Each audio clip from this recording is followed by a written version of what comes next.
We are getting reports about tensions in Darfur, a region to our west. The ceasefire negotiations between the North and the South didn't include Darfur, and Darfur wants some of what the South has been promised, like a share of Khartoum's wealth and resources.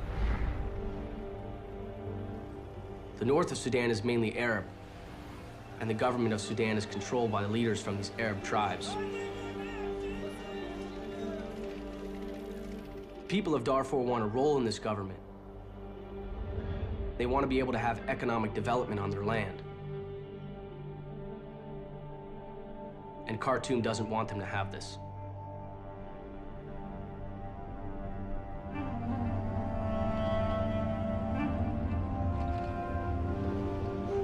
This conflict started with two main rebel groups, the SLA and the GEM, the Sudanese Liberation Army and the Justice and Equality Movement. Overall, these rebel groups are all fighting for the people of Darfur. They want to be able to have equal rights. They want to be able to make choices on property. They wanted to be able to have education for their kids. That's what the rebels were fighting for. In April 2003, rebel groups attacked an airport in El Fasher.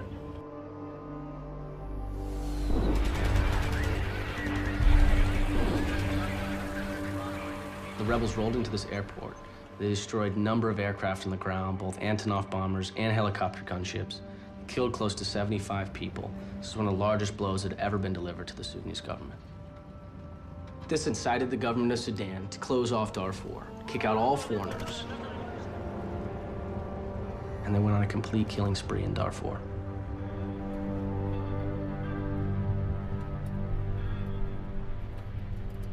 We're hearing more about the attacks going on in Darfur.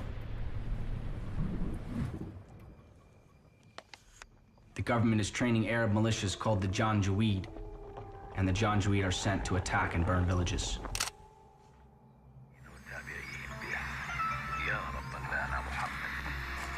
The Khartoum government denies helping the Janjaweed, but officials here say the militiamen are armed by the central authorities and get tactical support from government military aircraft. UN Secretary General Kofi Annan suggested Wednesday that outside military intervention might be needed in Darfur.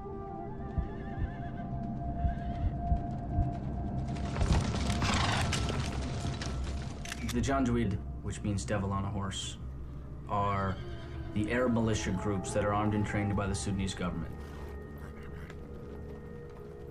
The government of Sudan decided, well, we need to fight back against these Africans. Who competes for land resources? Who has raided them for slaves for thousands of years?